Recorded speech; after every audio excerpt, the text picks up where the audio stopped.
Sí.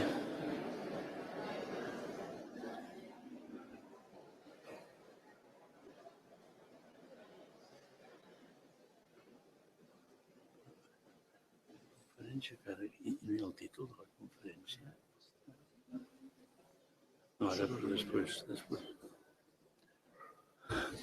Bona tarda a totes i a tots.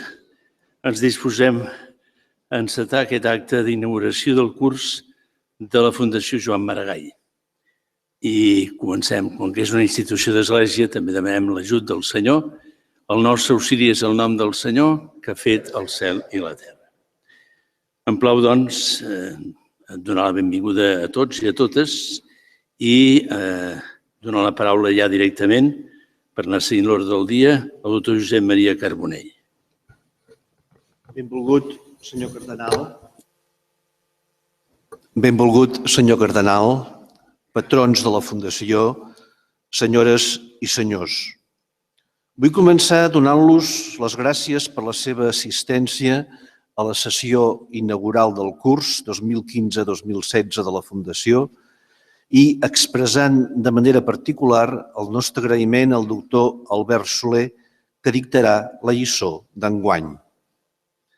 Comencem el curs avui, que és un dia ben particular i especial, com ho han estat el de l'any passat i ho seran també el de l'any vinent. Són temps en què hem de saber mantenir de manera serena i ferma alhora els valors principals que han de guiar la convivència, la dignitat, la unitat, la justícia i la llibertat del nostre país. En aquest procés, crec que la Fundació pot fer la seva petita aportació des de la seva pròpia identitat i missió particular, com a institució compromesa amb la inculturació de la fe en la nostra cultura i societat, com a institució de trobada, de diàleg i de reflexió, oberta a tothom, com a institució que afirma les arrels cristianes de Catalunya i la seva convicció que aquestes arrels són essencials per ajudar a configurar ara i avui els valors del nostre país i el seu espai públic. Aquestes paraules les vaig preparar el dissabte i em vaig dir que, fos quin fos el resultat, obririen la meva intervenció. Després del resultat d'ahir, em reafirmo amb la necessitat d'aixecar aquest diàleg intern que no ha existit en el país i extern amb Espanya i Europa per trobar una sortida sòlida de cara al futur. En la mesura que sigui possible i amb molta humilitat, la Fundació s'ofereix a treballar en aquesta perspectiva de futur. Obrim el nou curs en el marc de la celebració del 700 aniversari de la mort de Ramon Llull, un aniversari que espero ens permeti apropar el personatge i la seva obra a la nostra societat d'avui. En un dia tan saturat d'informacions, en una realitat present tan trepidant, la conferència que ens presentarà el doctor Soler ens ajudarà a asserenar-nos. Llull, mort l'any 1316, és un dels grans personatges de la cultura universal i de la cultura catalana. Considerat probablement el primer autor literari important en català, la seva obra abasta la teologia, la filosofia i la ciència. Laic i missioner, serà un dels 11 homes de l'Església catalana que s'ofereix en el món. Enguany comencem un curs marcat, com veient cada dia, pel lideratge del papa Francesc en el món, que el reconeix com el seu referent moral. El seu viatge a Estrasburg per visitar el Parlament Europeu, la mediació entre Cuba i els Estats Units, la seva veu davant del drama dels immigrants i refugiats, el seu discurs al Congrés americà i a Nacions Unides assenyalen el camí necessari per redreçar el rumb del nostre món que massa vegades, sembla trobar-se perdut en un combat per la cobdícia del capitalisme transnacional, per la guerra, l'horror i el terrorisme més fanàtic i per un individualisme molt agressiu. Així mateix, veiem amb il·lusió i esperança l'agenda de canvis que promou el papa Francesc a l'interior mateix de l'Església. D'aquí uns dies, en el segon sínode sobre la família, que comptarà amb la presència del nostre cardenal, estem convençuts que veurem canvis que ajudin a apropar i renovar la doctrina de l'Església sobre la família des d'una perspectiva més pastoral que dogmàtica. Després de l'Evangeli Gaudium, fa uns pocs mesos rebíem la Laudatio Si, que actualitza la doctrina social de l'Església sobre l'ecologia, obrint perspectives socioecològiques de gran valor.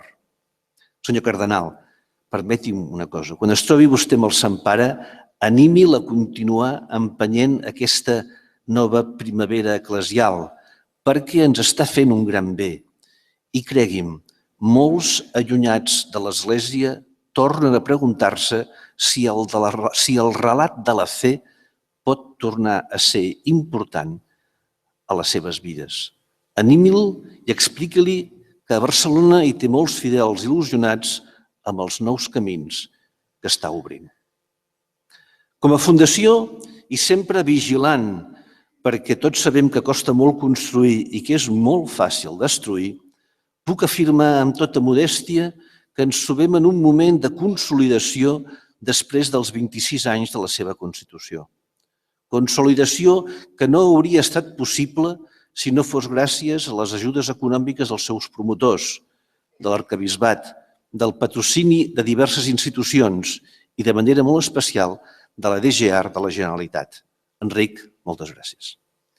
Com saben vostès, la Fundació té una vocació de servei a la nostra comunitat que es concreta amb la voluntat de ser un espai de creació, de pensament, de diàleg i de difusió cultural. 3 àmbits d'actuació prioritaris, tots ells orientats en el marc de la seva missió, que no és altra que la inculturació de la fe en la nostra cultura contemporània. En el camp de la creació de pensament, el paper del patronat és molt important. Amb les reunions quinzenals del patronat, i atenció, que en portem 484 en 26 anys, cada 15 dies, d'octubre a juny, intentem seguir l'actualitat sociopolítica i cultural i reflexionem, pensem i analitzem diferents temes que creiem prioritaris. Més enllà del patronat, enguany la Fundació va organitzar el primer congrés de qüestions de vida cristiana a Montserrat. Aquest any, amb els seminaris permanents interns, volem obrir una nova dinàmica de la Fundació per vincular persones dels àmbits intel·lectuals identificat amb l'ideari, els valors de la Fundació i que es reuniran sectorialment. A més dels seminaris interns sobre l'Islam i el de joves, IFE 21, s'ha constituït un de nou sobre patrimoni sacre i en els propers mesos se'n crearan de nous sobre filosofia, creació artística, història, comunicació i ciència. Un camp de creació de pensament en diàleg i obert a col·laboracions amb altres entitats, com les universitats Ramon Llull, Universitat de Barcelona i Pompeu Fabra. Universitats amb les quals fem anualment activitats. Una reflexió atenta a l'actualitat i com a exemple d'aquesta atenció a l'actualitat, d'aquí 15 dies tindran lloc a la Fundació un seguit d'actes entorn a l'encíclica Laudatio Si, la presentació d'un volum de qüestions de vida cristiana dedicat a l'ecologia, moderat per en Francesc Torralba, en la qual intervindran 2 articulistes del volum i el conseller de la Generalitat, Santi Vila. I en continuïtat amb aquesta encíclica tindrem 2 sessions de treball a càrrec d'Antoni Matabosc i Eduard Ibáñez. En el camp de la difusió voldria destacar pel que fa al curs 2014-2015 les següents activitats. La conferència del Paranin sobre la situació dels cristians a l'Orient Mitjà a l'inici del curs passat, la conferència sobre el diàleg ecumènic interreligiós a càrrec d'Antoni Matabosc, les reflexions teològiques sobre Evangeli Gaudium a càrrec de Llum de l'As, la conferència de Vicent Zegoldi sobre l'islam a França l'endemà de l'11 de gener del 2015. Sobre el coneixement de les pròpies tradicions, però també amb voluntat d'oferir una mirada des del present, voldria subratllar les conferències de David Jou sobre esperances davant d'incerteses, el cicle de Santa Teresa de Jesús ahir i avui en motiu del 500 aniversari, el cicle sobre el monoteisme, cicles en continuïtat com la 7a sessió de claus de lectura de la Bíblia i el cicle amb la Universitat de Barcelona, amb la seva facultat d'Història, sobre política i religió a Catalunya als segles XIX i XX. En col·laboració també, a més de la Universitat de Barcelona, voldria subratllar la col·laboració amb l'ISCREP per la difusió d'activitats online i amb l'IDEC de la UPF en els cicles sobre la memòria. En l'àmbit de publicacions, representen cada dia més un dels nostres actius més emblemàtics, la col·lecció Cristianisme i Cultura i els quaderns que recullen conferències i sessions públiques i ajuden a difondre el pensament de la Fundació. També vull subratllar la consolidació de qüestions de vida cristiana, que cada cop creiem que tracta amb més detall les qüestions de la vida cristiana. Durant l'època última de direcció d'en Carles Torner, que com saben vostès, el senyor Torner va ser nomenat director del Pen Club Internacional i es va traslladar a Londres a viure, cosa que va provocar la substitució d'en Carles Torner com director de qüestions per la persona d'en Francesc Torralba. Enguany hem tingut els números sobre el silenci, la culpa i el darrer d'enguany sobre teologies emergents. Vista globalment l'activitat del curs, aquesta ens incentiva a continuar amb la feina. Volem treballar tot millorant la difusió de la nostra tasca i en aquesta línia els anuncio que des de fa 15 dies ja tenim operativa una nova pàgina web mitjançant la qual volem seguir oferint continguts de qualitat en activitats i publicacions i amb el desig a fer arribar a tots els àmbits que dialoguen des d'un catolicisme obert i conciliar. Per al curs vinent tenim un programa que qualifico d'engrescador. Allò que de fet és engrescador és la tasca tan necessària en una societat com la nostra de no dimitir de la creació de pensament i de seguir oferint contingut, pensament i un espai per compartir-lo. Per al curs que ara comencem tenim projectes diversos, cicles de col·laboració amb la Pompeu Fabra sobre l'humor i amb la Unió de Religiosos de Catalunya sobre un cicle sobre la vida religiosa i la seva contribució al país en el marc de l'any de la vida consagrada. Més endavant, el cicle sobre claus de lectura de la Bíblia, en la seva 8a edició, un cicle ja molt consolidat que tindrà aquest any un caire diferent. No serà el desenvolupament d'un tema, sinó unes mirades personals sobre la Bíblia. Hem demanat l'aportació de ponents amb perfils professionals diferents que sota la coordinació d'en Pere Lluís Font ens oferiran una mirada de la Bíblia com a gran codi des de la poesia i la literatura, des de la pintura, des de la filosofia i des de la ciència. Les sessions anuals de reflexió teològica que solem fer abans de Nadal aniran aquest any a càrrec del doctor Gabriel Amengual, amb un tema molt suggerent sobre unes dimensions de l'existència cristiana, interioritat, memòria i alteritat. De tot plegat, en trobaran informació en els avanços de programació i al nostre web, un espai interactiu, un nou espai on puguin accedir a tots els nostres àmbits d'actuació d'una manera més fluida i intuïtiva. Finalment, i abans de presentar el ponent d'avui, el doctor Albert Soler, voldria encara fer un apunt sobre les dues properes publicacions de la Fundació. La revista Qüestions de Vida Cristiana, que coeditem en publicacions, presentarà el número sobre ecologia i, posteriorment, un tema sobre Europa retrobar l'ànima, on es recollirà gran part de la reflexió feta en el Congrés de Montserrat. La col·lecció Quaderns de la Fundació Joan Maragall tindrà continuïtat amb 2 números dedicats a la figura de Llull, un que recollirà la intervenció d'avui i un altre sobre un treball també de Ramon Llull, un acostament des dels seus proverbis, l'autor del qual és un jove intel·lectual que va rebre ara farà 2 cursos l'ajut a la formació. I 2 apunts més sobre 2 llibres emblemàtics que publicarem molt dintre d'uns pocs mesos.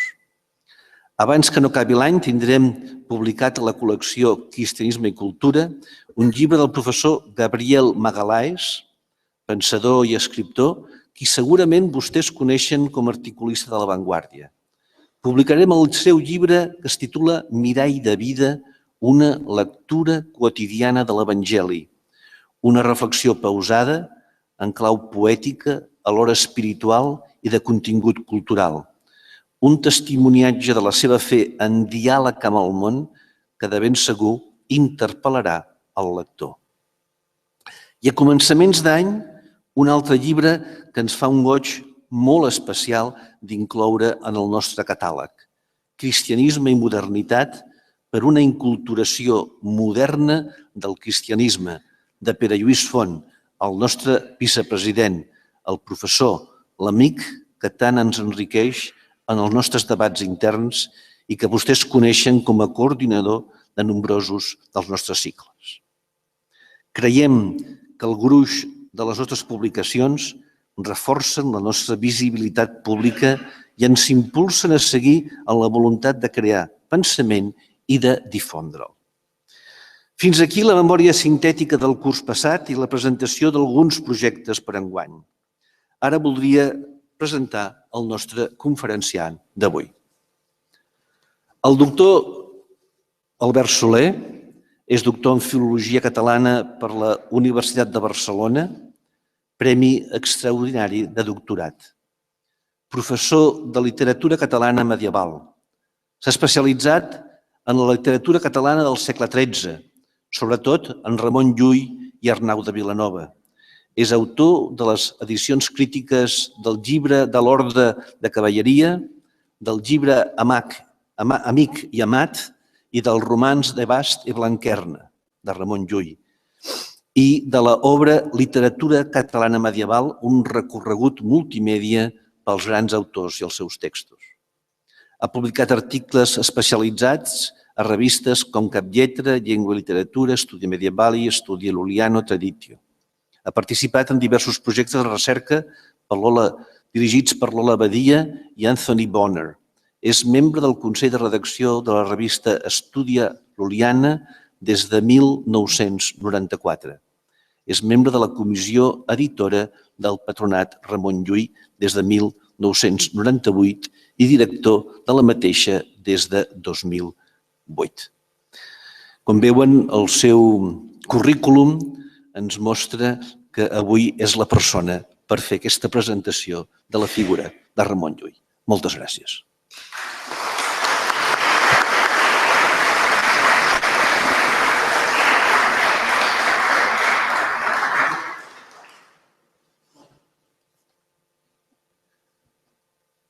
Té, doncs, la paraula el professor Albert Soler per parlar-nos d'aquest títol i tan important, Ramon Llull, creativitat, espiritualitat i renovació des de la perifèria.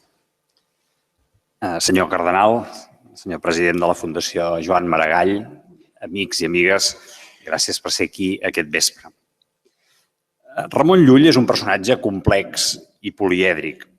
Ho és per dret propi, perquè la seva obra és amplíssima i extensíssima i variadíssima, i ho és per drets adquirits, perquè la recepció de la seva obra i el seu pensament s'ha allargat durant 700 anys en tota mena de circumstàncies adverses i favorables, fins al punt que, de fet, podem dir que no hi ha un Ramon Llull, sinó molts Ramons Llulls. Vet aquí tot un problema de política cultural, ara que ens trobem a les portes de l'any Llull. Quin Llull difondrem? Hi ha un Llull original i molts Llulls generats per les diverses fases de la seva recepció en la història cultural d'Europa. Heretge, sant, savi, foll, alquimista, cabalista, ermità, inculte, místic, apòstol, impostor, pare de la llengua i de la literatura catalanes, precursor de la informàtica, antecessor del Renaixement. En moments històrics diversos, hom ha triat el sector de l'opus lul·lià o el perfil de Ramon que ha semblat més adequat als interessos o a les preocupacions predominants.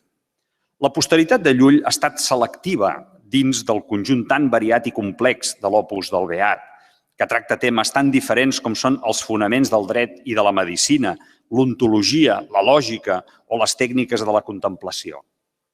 La posteritat ha estat selectiva, però també creativa. Així, per exemple, encara que Llull repetidament desestima la possibilitat de desenvolupament de l'alquímia, hi ha tota una tradició d'obres alquímiques, més de 80, que li són atribuïdes i que permeten de configurar, des de principis del segle XIV, un Ramon Llull alquimista, d'obra extensa i molt influent, envoltat de llegendes biogràfiques i de justificacions teòriques molt ben informades.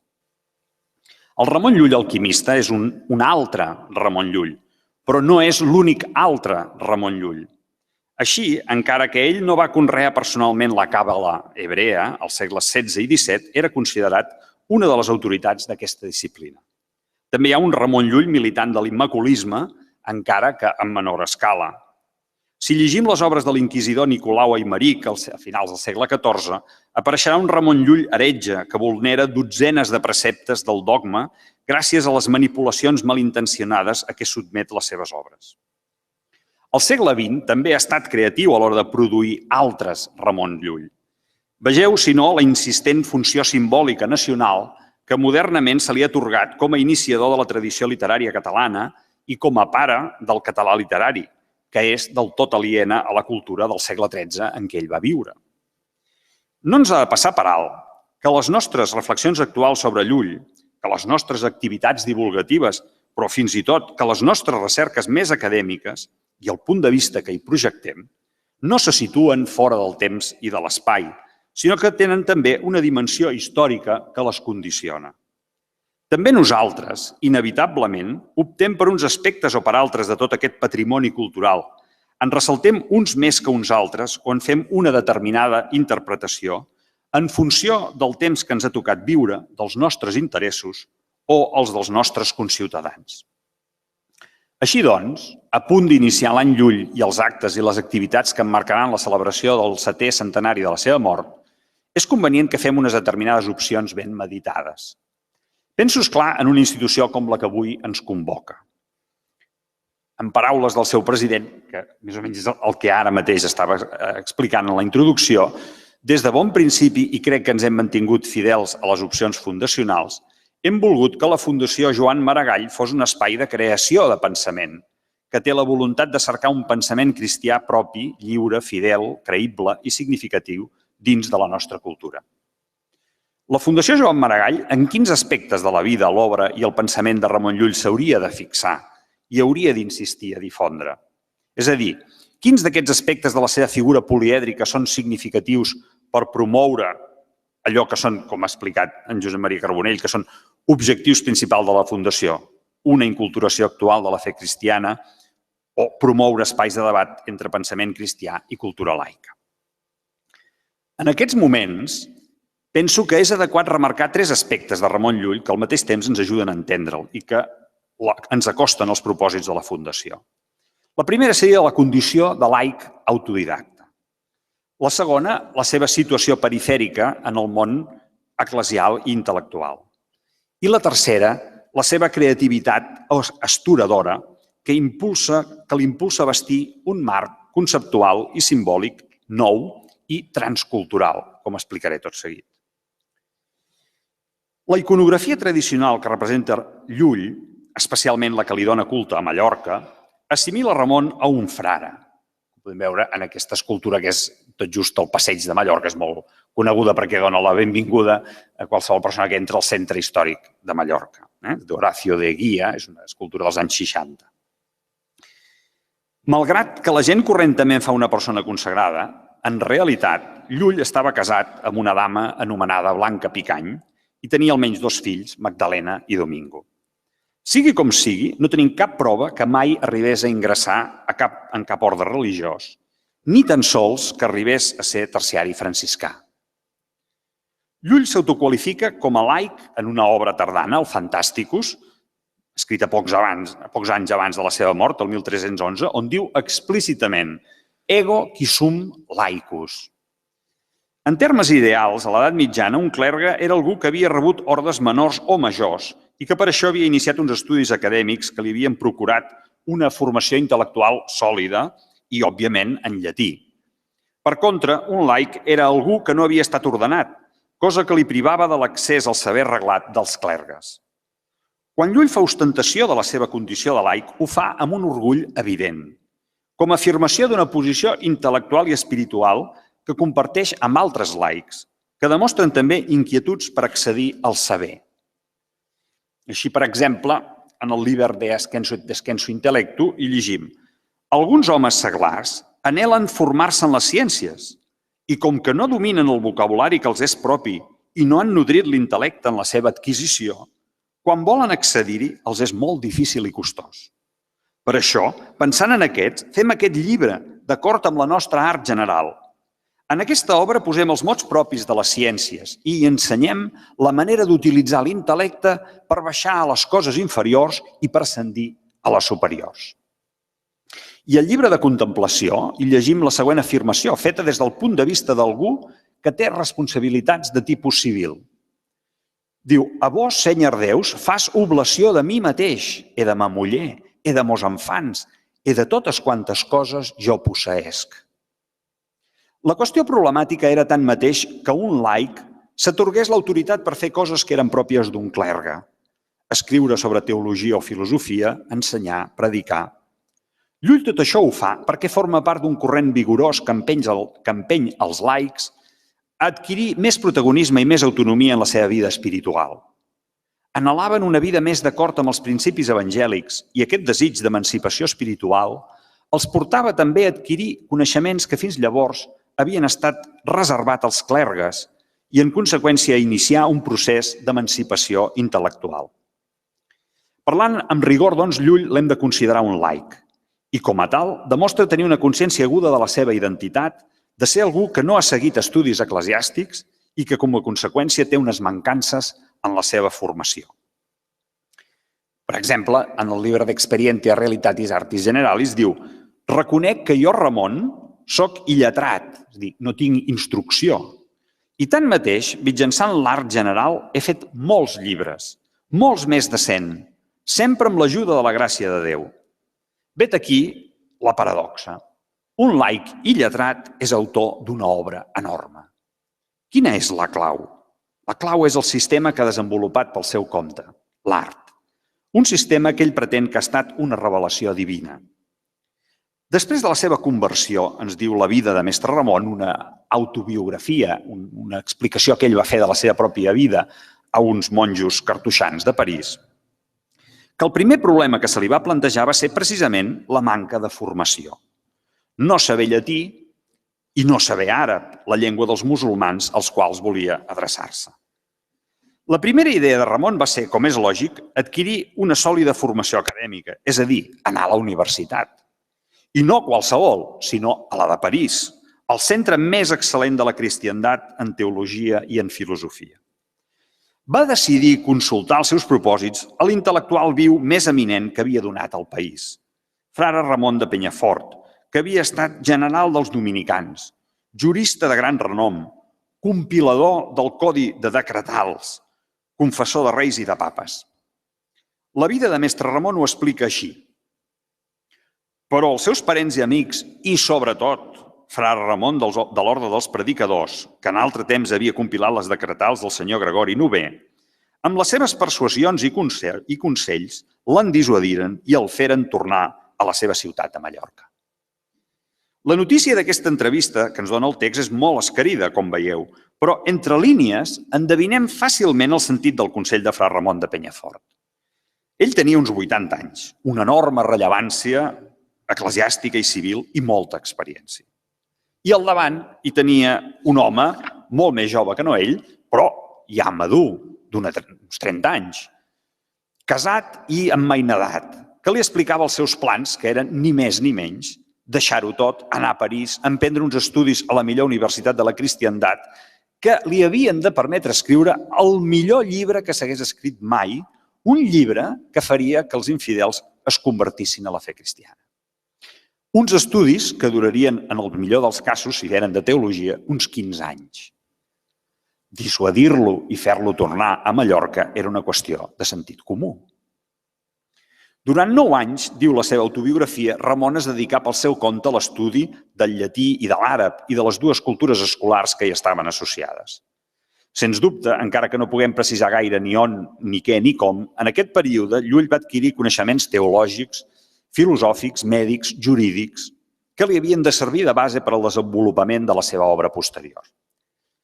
Per a la immensa majoria de la població, l'accés a l'ensenyament acadèmic és una garantia de formació rigorosa i estructurada que proporciona criteris de pensament i d'actuació. Només en comptadíssims casos la formació autodidacta és preferible a l'acadèmica. No és el meu cas, ni probablement la majoria dels que som aquí. Només en el cas en què el subjecte és capaç de desenvolupar per si sol, sense els constrenyiments que li imposa el sistema escolar, una obra absolutament innovadora que al mateix temps té una solidesa intrínseca. Llull tenia aquesta capacitat. Després de la conquesta de Jaume I, Mallorca va esdevenir un món complex i bigarrat. La població dominadora provenia de tot arreu de Catalunya i en menor proporció també de l'Aragó i de Montpeller. No hi eren estranys pobladors vinguts d'Occitània, ni grups estables de mercaders genovesos i pisans. Més d'una tercera part de la població mallorquina era musulmana. La majoria dels que abans eren senyors de l'illa ara eren esclaus. Ramon Llull va créixer, doncs, en un context social cristià, encara que molt més proper al món semític que cap altre de l'Europa del moment. La seva preocupació per la conversió dels infidels té a veure amb aquest context on l'existència conflictiva de la diversitat cultural i religiosa es vivia quotidianament. Els no cristians no eren enemics potencials o adversaris abstractes, com ho eren a París, sinó persones concretes, tota una població amb qui calia conviure. Mallorca era, en aquest sentit, a la perifèria de la cristiandat, una frontera amb l'altra. Els textos apologètics medievals buscaven sobretot convèncer l'altre dels errors de la seva fe, atacant els punts febles en els seus textos. Al Pugio Fidei, del dominicà Ramon Martí, llegim que aquesta obra serà, i tota la imatge i la frase té una violència continguda molt evident, com una mena de punyal que tant els predicadors de la fe cristiana com els seus doctors podrien tenir a mà, a fi de vegades de tallar el pa de la paraula divina en els discursos dels jueus, d'altres a fi de degollar la seva impietat i perfídia i d'anihilar la seva obstinació contra Jesucrist i la seva bogeria desvergonyida. Més rarament, les obres apologètiques se centraven en la defensa de la veritat del credo cristià, que seria el cas de la Summa contra Gentiles de Sant Tomàs d'Aquino, que vol fornir al missioner cristià dels contraarguments que necessita per defensar-se dels atacs dels enemics. Uns i altres procediments, per la via de la negació o per la via de l'afirmació, s'adreçaven en primera instància a la pròpia comunitat cristiana en general, o a grups de religiosos o de clergues en particular, per tal de refermar la seva fe, i no buscaven en cap cas establir una comunicació amb el no cristià. No sé si això us pot sonar de la campanya electoral que acabem de viure ara mateix. Al rerefons sempre hi ha la idea de la conversió mitjançant la derrota de l'infidel. El mateix succeïa amb les disputes d'apologetes cristians amb musulmans i jueus que es basaven en al·legacions d'autoritats i inevitablement s'enfangaven en la interpretació dels textos escollits.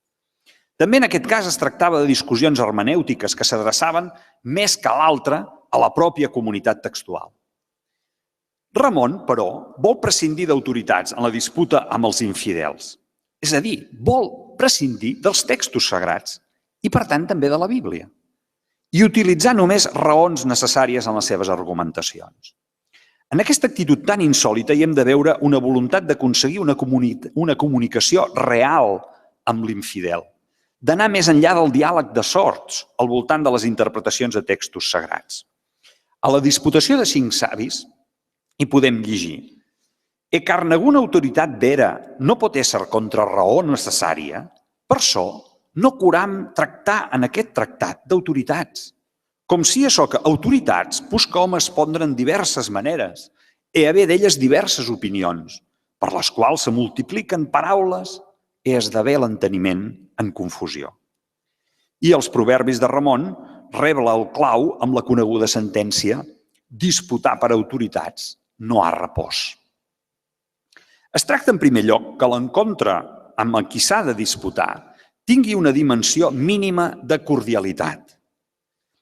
En lo començament senyer, com on vol entrar en les qüestions, convé que dues les parts s'avenguen i s'acorden amigablement, e que ira ne fallonia ni mala voluntat no sia dels uns als altres.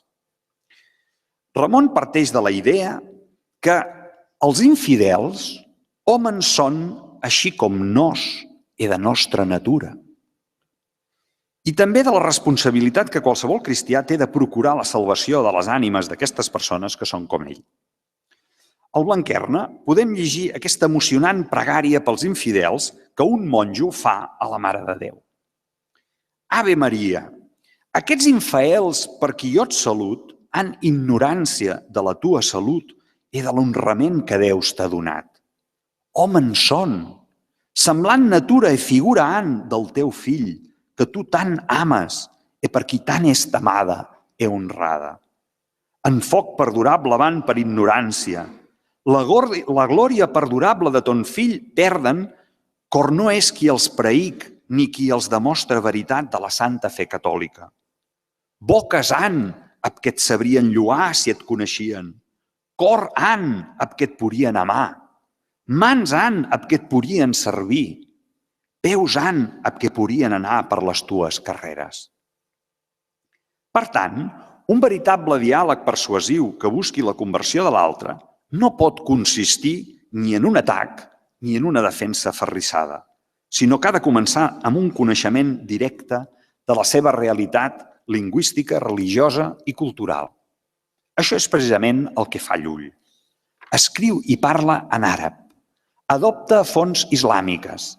Malda perquè l'Occident cristià s'interessi per la cultura àrab i s'hi aproximi, i arriba a anomenar-se ell mateix Christianus Arabicus o procurador dels infidels. Trobem en Llull, doncs, una veritable voluntat d'inculturació, una paraula que s'ha fet servir molt a l'inici de la sessió, una veritable voluntat d'inculturació en el món musulmà. Però, tanmateix, la seva gosadia no s'atura aquí, sinó que el que ell pretén és, finalment, una transculturació que faci possible el diàleg. Anar més enllà dels marcs conceptuals i simbòlics particulars de cada religió. La seva pretensió és oferir un nou marc conceptual i simbòlic.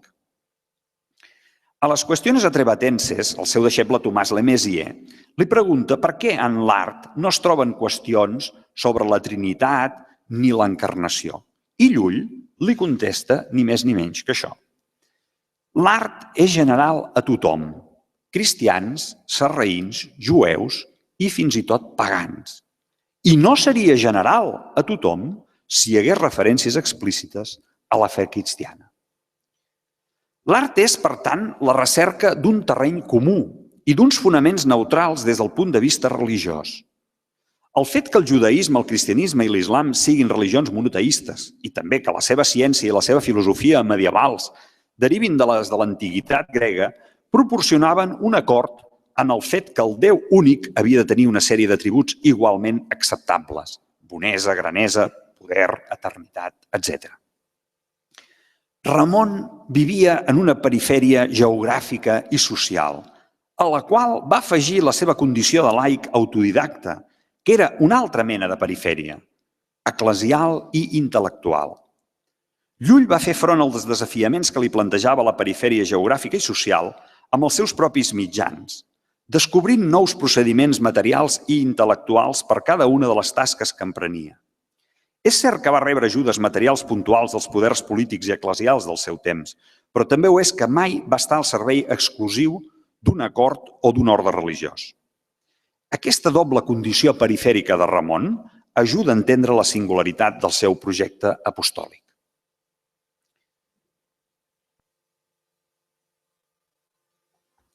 Només una ment prodigiosa i audaç és capaç de concebre un projecte de l'abast del que va idear Llull.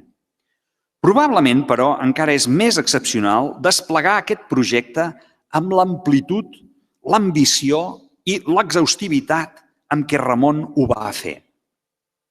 La seva obra té la voluntat de construir un nou marc conceptual i simbòlic d'abast universal, complet i autorreferencial. Un sistema de conceptes i de símbols no marcat culturalment ni religiosament, per això hem dit transcultural. Un sistema que dona raó de la veritat cristiana, com és obvi, i que per això s'havia d'imposar de manera inevitable i general. El nou marc conceptual funciona amb un llenguatge propi, que és l'art, que de fet és un metallenguatge que supera les limitacions inherents al llenguatge corrent i que és el resultat de la recerca d'una expressió lingüística que concordi amb els significats intel·lectuals. Es tractava, i no era cosa fàcil, de combinar i fer funcionar aquestes bases conceptuals com a sistema de demostració. En l'art, Llull va agrupar aquests principis en figures dins de cercles. Les dignitats de Déu, que seria la figura A, les virtuts i els vicis, que seria la figura B baixa, investigats amb instruments de comparació, que seria la figura T, tot passat per diversos filtres psicològics i intel·lectuals, que seria la figura S, i finalment examinat per la validesa dels arguments que trobaríem mitjançant la figura X. L'alfabet de l'art, amb els conceptes que simbolitza, seria el vocabulari d'aquest nou llenguatge. Les agrupacions de conceptes dins dels cercles de les figures serien les parts de l'oració. Les figures mateixes mostrarien les connexions i articulacions de la seva sintaxi. Aquestes estructures, tanmateix, no eren utilitzades com a punt de partida per arribar a provar una qüestió, sinó que Ramon feia tot el contrari.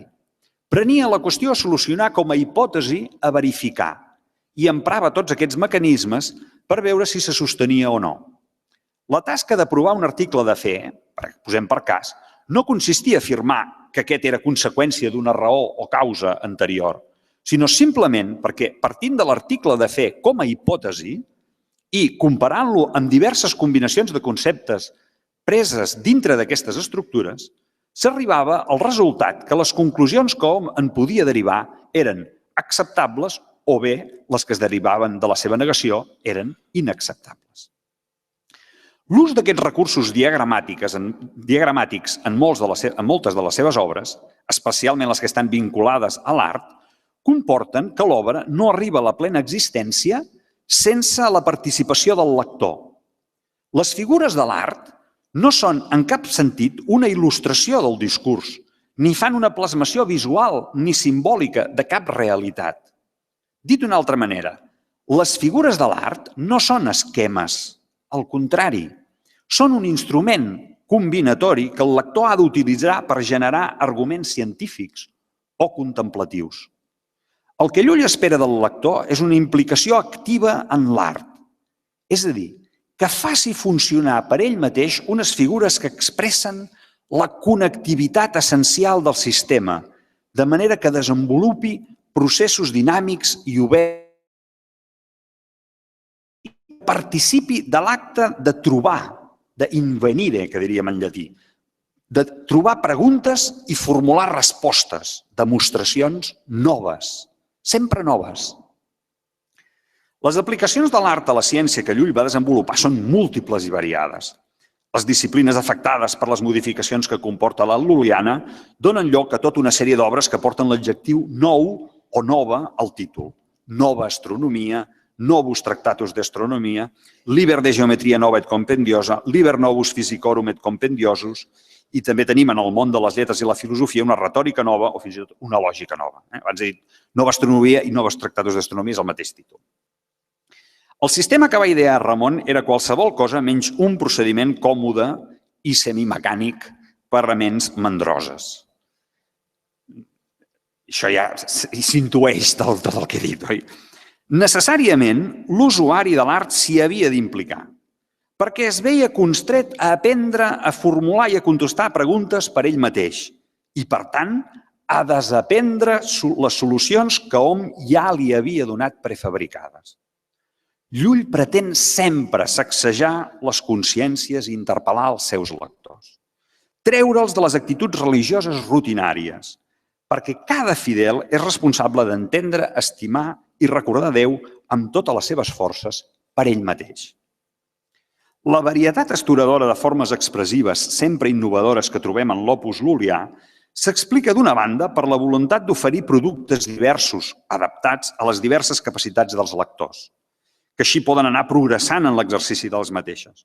Però de l'altra, per la voluntat de Ramon d'evitar rutines i que els lectors hagin de posar-se a prova en contextos diferents. Tractats teòrics, novel·les, enciclopèdies, poemes didàctics, poemes lírics, proverbis, apòlegs, diàlegs, sermons, ficcions al·legòriques, soliloquis. Sens dubte, la variació formal és un dels motors interns de l'empenta creativa de l'escriptor Ramon Llull, especialment als primers temps de la seva carrera. Vull remarcar la importància que té que el marc mental que ofereix Llull sigui no només conceptual, sinó també simbòlic. D'aquí la dedicació de Ramon al conreu del que modernament anomenem literatura. En aquest sector, segurament la troballa més afortunada i també la més coneguda que va fer és la metàfora de l'amic i de l'amat. El conegudíssim llibre d'Amic i Amat, que va ser escrit com el colofó dels romans de Basta i Blanquerna, és l'obra literària catalana més difosa de tots els temps. El que potser és menys conegut és que Llull va fer servir el tema de l'amic i de l'amat en diverses obres. El llibre d'Amic i Amat té 357 versicles en l'edició crítica catalana de l'obra, malgrat que Llull declara al pròleg que a l'obra n'hi ha un per cada dia de l'any. Tanmateix, el nombre total de versicles d'Amic i Amat en el conjunt de les 5 obres esmentades podria rondar el 1000è. Les obres esmentades són les que esmento tot seguit. Són el llibre de contemplació, que és la primera vegada on surt, apareix també abans del llibre d'Amic i Amat en el Blanquerna, després li dedica tot el llibre d'Amic i Amat, reapareix a l'Art Amativa, a les Flors d'Amor i d'Intel·ligència i torna a tenir un paper essencial a l'arbre de filosofia d'amor.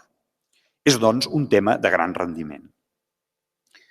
Llull planteja la necessitat de vincular el coneixement a l'amor, de fer un ús harmònic i equilibrat de la intel·ligència i de la voluntat al mateix temps. No és ben bé la intel·ligència emocional, però tampoc estaríem molt lluny de la intel·ligència emocional. Per desenvolupar aquesta idea, Llull crea una nova paraula, amància, que seria l'equivalent de la ciència, però en l'àmbit de l'amor. Així com la ciència és el resultat d'aplicar l'enteniment al coneixement de la veritat, així l'amància és el resultat d'aplicar la voluntat a l'estimació de la veritat. Ell diu, amància se diu de voluntat que ama, així com ciència qui es diu d'enteniment qui entén. L'amància lul·liana és, doncs, una disciplina pràctica que habitua la voluntat humana a estimar correctament i ordenada. Llull no es cansa de repetir que l'home va ser creat per estimar, entendre i recordar Déu, no només per investigar la creació mitjançant l'enteniment, sinó també per estimar el seu creador mitjançant la voluntat. Per exemple, l'Art Amativa diu aquestes dues propietats damunt dites de ciència i amància són necessàries igualment. Per çò cor Deus és igualment digne d'ésser conegut i amat per son poble. Doncs bé, en l'àmbit de l'amància, el tema de l'amic i de l'amat té un relleu especial com a marc simbòlic. Gràcies a aquest recurs, la relació gairebé inexpressable entre Déu i el creient es transforma en una història d'amistat i adquireix tots els matisos que té una història d'amor entre amics.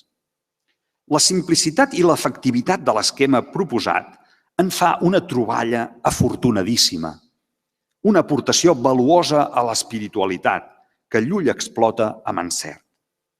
En el següent versicle del llibre d'Amic i Amat, per exemple, Llull expressa la complexitat i la dificultat amb què l'amic arriba a conèixer el seu amat, sempre més gran que la seva intel·ligència. D'ahir a l'amic a l'amat que per moltes carreres venia a son cor, es representava sos ulls, e per molts noms lo nomenava sa paraula. Mas l'amor amb què la vidava e el mortificava no era mas una tan solament. Més enllà de les diverses icones de l'amat, més enllà de les dificultats per anomenar-lo adequadament, hi ha l'experiència amorosa, que connecta el coneixement amb la realitat i que unifica la vida de l'amic entre una vida i una mort que ja no es viuen com a opòsits irreconciliables. Llull ens diu que distingir el coneixement de l'amor és possible. El que és impossible és separar-los completament. Fixeu-vos en aquest altre versicle que presenta l'amor com allò que fa possible la mútua comprensió més enllà del llenguatge. Cantava l'aucell en l'oberger de l'amat. Venc l'amic qui dix a l'aucell. Si no ens entenem per llenguatge, entenam-nos per amor. Cor en lo teu cant se representa mos ulls, mon amat. Llull ens diu una cosa singularment bella. Del teu cant no puc entendre'n la lletra, però puc estimar-ne la música i aquesta música, que sí que sóc capaç d'estimar, em revela qui és l'amat. I per acabar, les perifèries de l'existència com a motors de creativitat.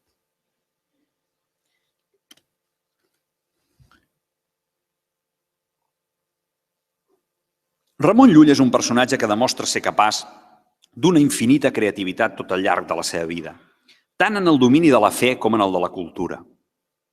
Crec que hi ha elements suficients per mantenir que la raó d'aquesta creativitat és la seva posició excèntrica, perifèrica en el sistema cultural i eclesial de l'època.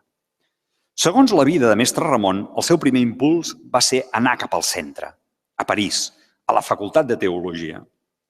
Això no obstant, la seva realitat personal, ja tenia una certa edat, era un laic, estava casat i tenia fills, el va obligar a romandre a la perifèria geogràfica de la cristiandat i a la perifèria intel·lectual del sistema escolar clerical. Les condicions que se li oferien a la perifèria no eren les millors. Aparentment hauria estat preferible anar cap al centre. I tanmateix, com ha dit el filòsof Jean Guiton, sabem mai el que ens és propici i sovint l'element més favorable és la mancança, perquè la manca de l'objecte exterior fa sorgir al centre de vosaltres mateixos una impulsió que el reemplaça. És el jo que substitueix la cosa, és el geni. Cada vegada que hom reemplaça a qualsevol objecte per una ajuda vinguda de la seva profunditat, o més en camí de la renovació d'ell mateix i del món.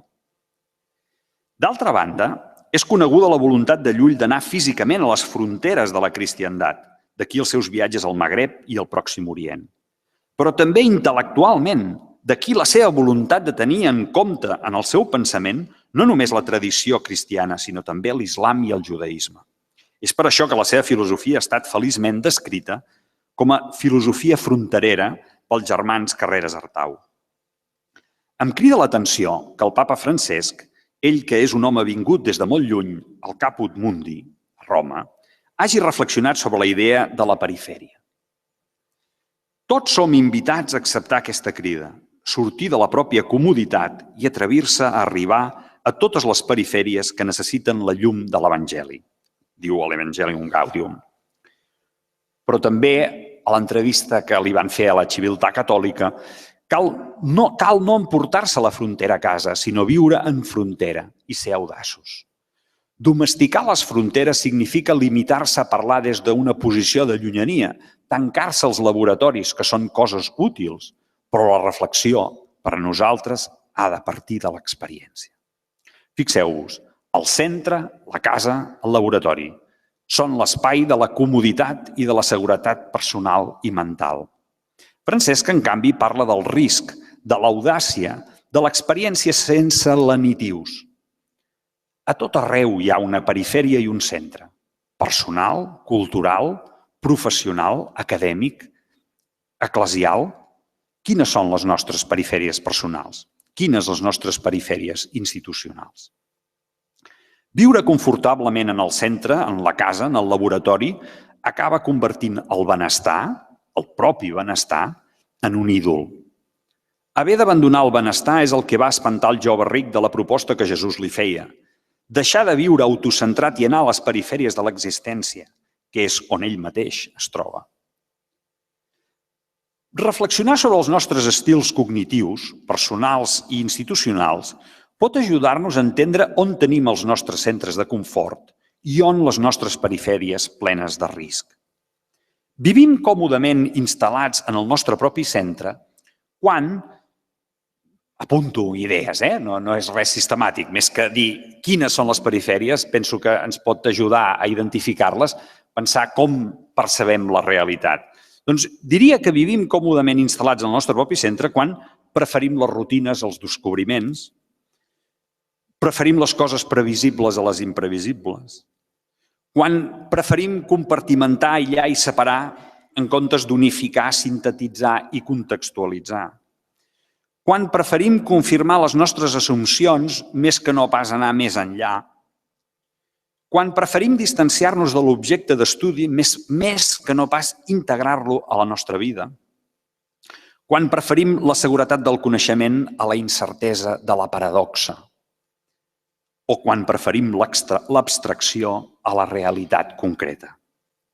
En canvi, vivim a les perifèries quan prestem una atenció extensa a la realitat en comptes d'una atenció focalitzada.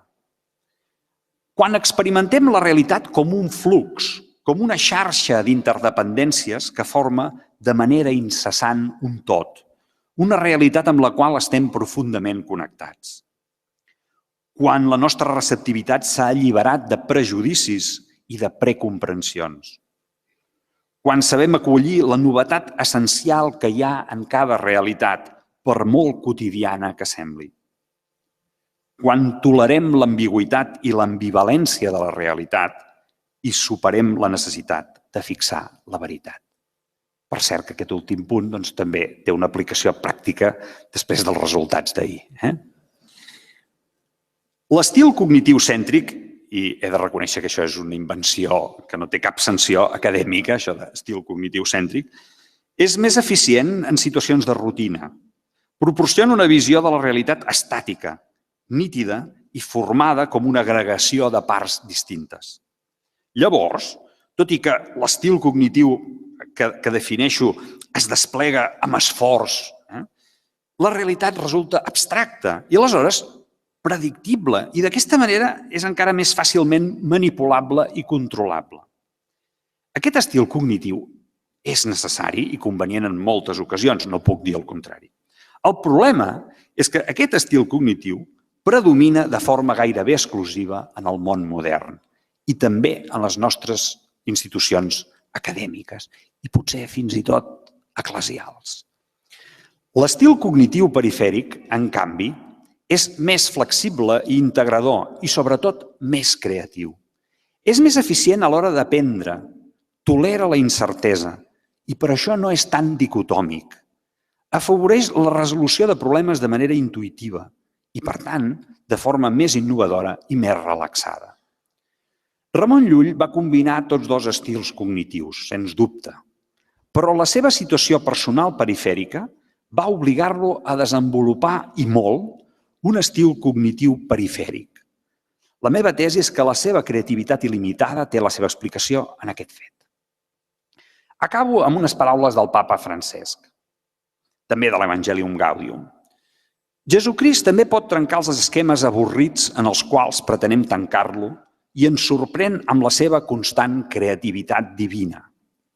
Cada cop que intentem tornar a la font i recuperem la frescor original de l'Evangeli, brollen nous camins, mètodes creatius, altres formes d'expressió, signes més eloqüents, paraules carregades de renovat significat per al món actual. En realitat, tota autèntica acció evangelitzadora és sempre nova.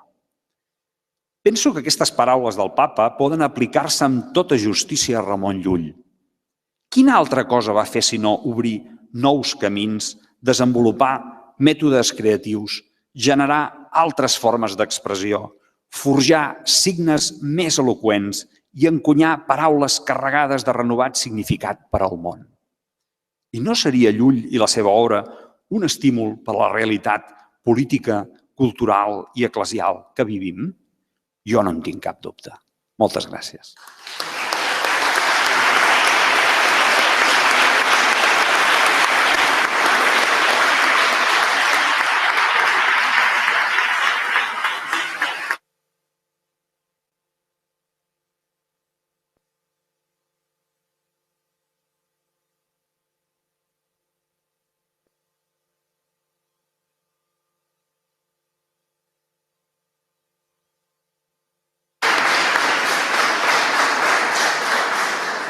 Moltes gràcies, doctor Albert Soler, per la vostra lliçó, la vostra conferència, que té la traça de ser profunda, però a la vegada ens ha ajudat a apropar-nos a aquesta figura polifacètica i de moltes poliàndrica de Ramon Llull.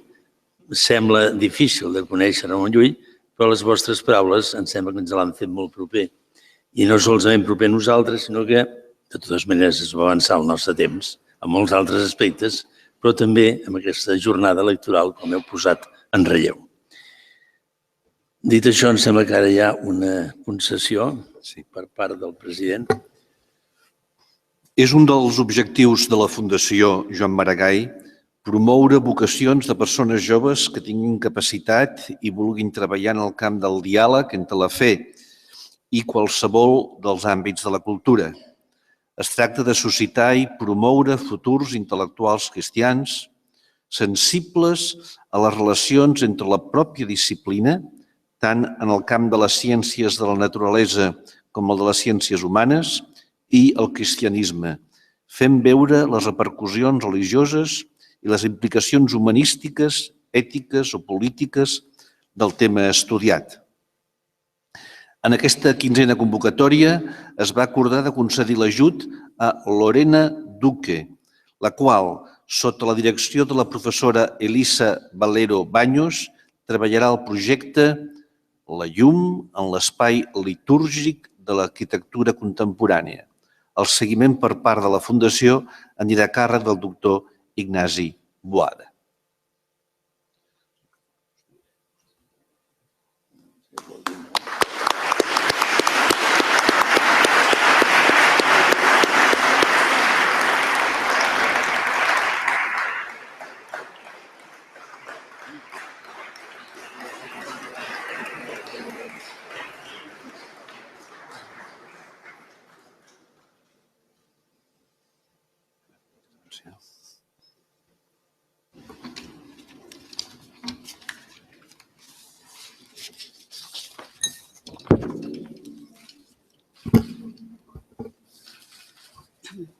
Benvolgut, senyor cardenal, senyor Josep Maria Carbonell, professor Soler.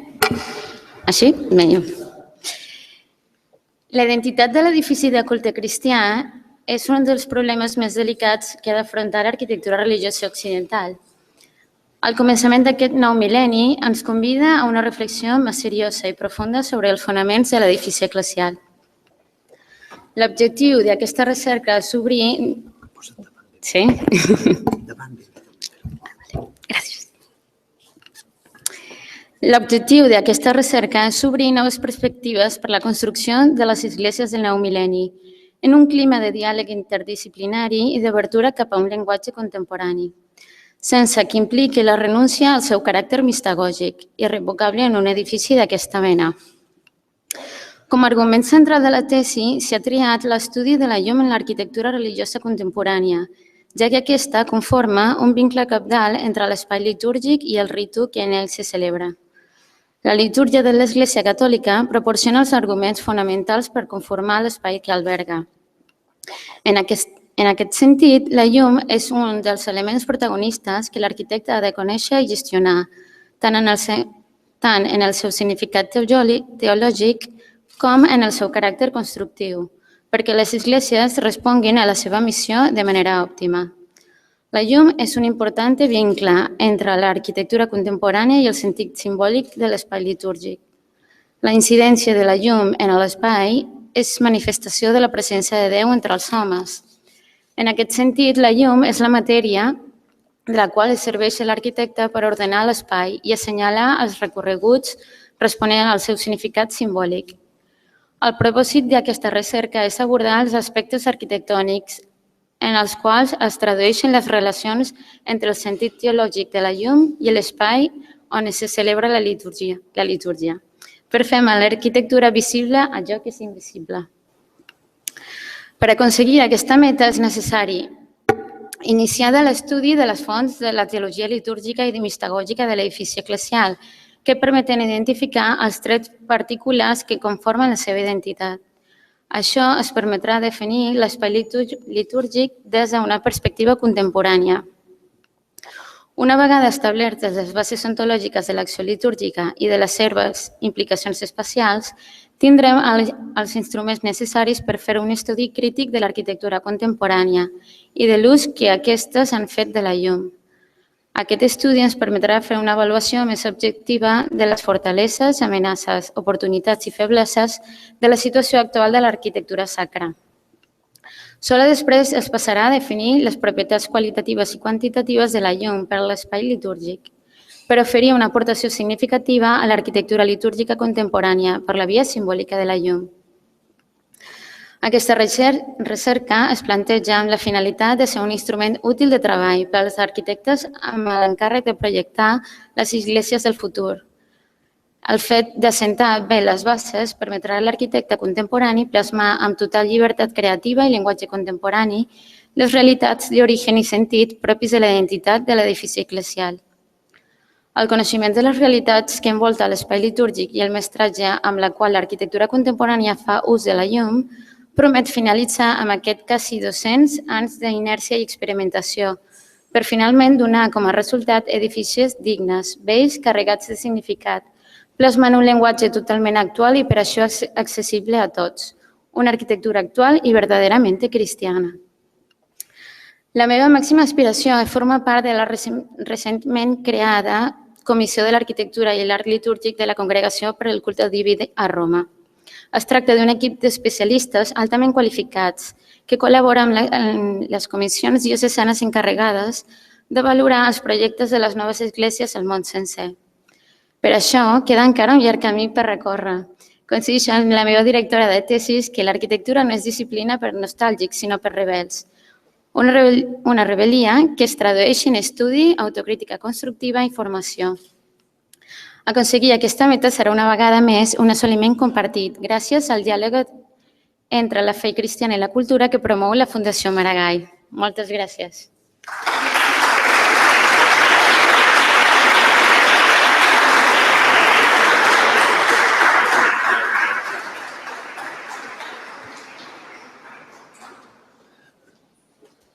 Benvolguts president de la Fundació Joan Maragall, professor Albert Soler, autoritats, membres de la Fundació, senyores i senyors.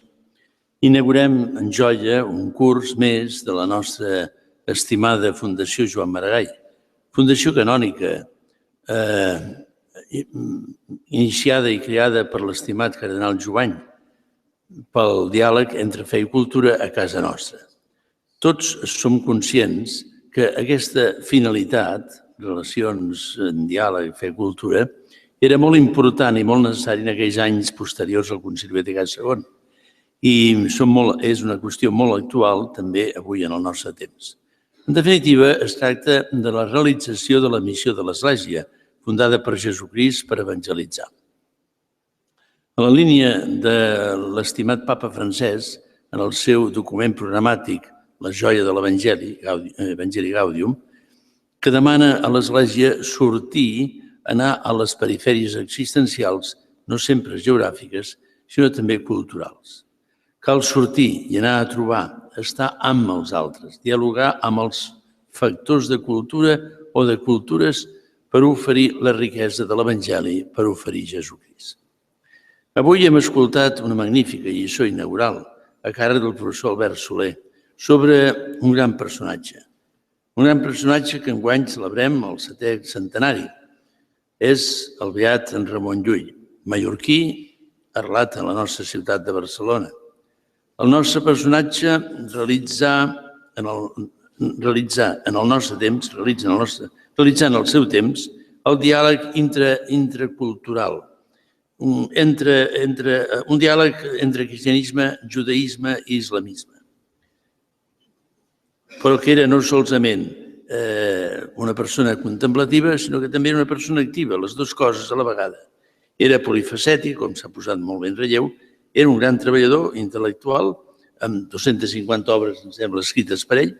És, per tant, un mallorquí català universal. I el seu pensament i el seu procedir és molt actual i pot ser per tots nosaltres un bon testimoni, un bon testimoniatge ens pot donar. Avui és molt necessari arreu, però especialment a la nostra Europa occidental, el diàleg, la relació, el treball conjunt per un major coneixement mutu i per anar fent una tasca entre tots per cercar solucions a molts reptes i dificultats que tenim. Les relacions entre cristians, entre musulmans i jueus, especialment cristians i musulmans, que són molts que estan a casa nostra. Els que ja som una mica grans d'aquesta sala, recordem una temàtica sovintejada, molt sovintejada, en els anys 50-80 del segle passat, el marxisme. No hi havia reunió que no sortís el marxisme, sempre es parlava de marxisme. El marxisme i les seves relacions amb el cristianisme, marxisme. Avui aquesta temàtica ja fa temps que ha desaparegut, però ha sorgit una nova temàtica, també sovintejada, l'islam, les relacions cristianisme i islamisme. Llull ens pot ajudar moltíssim en aquest diàleg i en aquestes relacions. Ramon Llull és avui actual. Cal dir que es va redescobrint a poc i s'hi està treballant molt. S'està treballant per descobrir-lo més, per entendre'l més, per apropar-lo més, i en el si de l'Església s'està treballant també per la seva canonització i a la vegada també per la seva declaració com a doctor de l'Església. Esperem que aquesta doble dimensió de sant i de doctor es pogués realitzar durant aquest any de Llull, d'aquest any que celebrem el 7è centenari, i que el proper mes de novembre, com sabem, s'iniciarà a Palma de Mallorca aquest centenari. Gràcies, Fundació Joan Maragall, pel vostre treball en el camp de les relacions fe i cultura. Sigueu fidels sempre a aquesta finalitat fundacional. Esmerceu-hi esforços i col·laboreu en la promoció i en la programació pastoral que el papa Francesc està propugnant per a tota l'Església. El proper 2 d'octubre aniré un servidor a Roma per participar, com ha fet esment també el president, com a membre anomenat pel papa Francesc a l'Assemblea Sinodal, aquesta ordinària. La d'octubre de l'any passat va ser extraordinària. Doncs aquesta és l'ordinària, que començarà el dia 4 i acabarà el dia 25 del mes d'octubre, a l'aula de Pau VI del Vaticà, dedicada, com sabeu, a aquest tema més ample que l'anterior assemblea, que eren només els reptes de la família en el món, i van sortir, esclar, molts problemes i moltes dificultats. Diria d'alguna manera que va ser com els entremesos d'un àpat que ara en aquesta assemblea ordinària d'octubre d'aquest any seran ja els dos plats forts, un jutjar i un actuar. Un jutjar i segurament fer propostes perquè des del papa faci el que consideri més pertinent per aplicar-ho a la nostra diòcesi. No podem oblidar un aspecte que jo penso que és intencionat i crec que no vaig equivocat.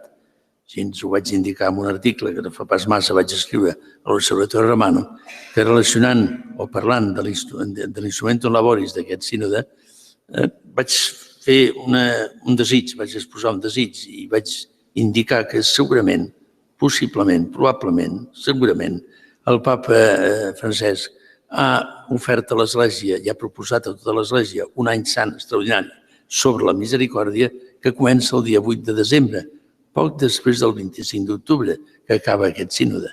Serà potser perquè s'apliquin les conclusions, les propostes, les actuacions del sínode amb misericòrdia, que tots ho necessitem. Vaig al sínode portant tota l'Església de Barcelona, les vostres il·lusions, les vostres dificultats, les esperances i els sofriments vostres, però em refereixo fonamentalment de matrimonis i famílies de casa nostra.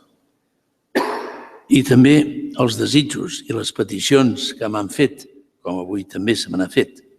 Us demano la vostra pregària pels treballs del sínode per tal que es trobin camins pastorals per a totes les famílies. Queda inaugurat el curs 2015-2016 de la Fundació Joan Maragall.